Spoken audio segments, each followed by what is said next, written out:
Inday. For today's video is magagawa po tayo ng bulaklak. Pangtinda ko po ng araw ng linggo. Bali, ito po ang aking paninda. Bali ko nakagawa na po ko ng Wow, rose. ang ganda ng flower. Ganito po guys, yan. 50 pesos lang po ang benta ko dyan. Pati dito sa Gladys, 50 pesos din po siya guys. Alam mo naman guys, yan lang naman po ang ginagawa ko pag araw ng linggo. Bali available day ko yan at saka malakas kasi ang kita ko pag araw ng linggo. Kaya hindi ko talaga iniiwasan magtinda talaga. Ayan talaga ang hanap buhay ko simula nung bata pa ako guys. Bali ang paggawa lang po niya, pag ito lang guys. Nakita ko sa inyo kung paano. Short lang tayo mag-ano guys. Alam mo naman sa reels, short lang ang ating videos. Nakita ko lang sa inyo kung paano gumawa nito.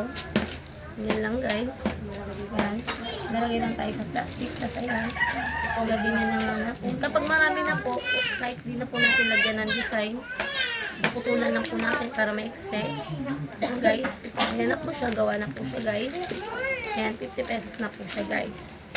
Ayan, ganyan lang naman po ang pagkagawa ko guys. Kasi simple lang naman. Alam mo naman, pakalay lang ng mga sukay ko sa mahal nilang santo.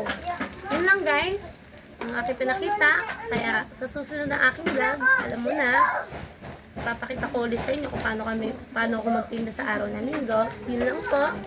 Tsaka don't forget to subscribe and follow ko sa aking Facebook and YouTube channel guys. Sana po supportahan niyo po kahit sa pag-share lang po. Masaya na po ako. Thank you very very much po. Bye bye.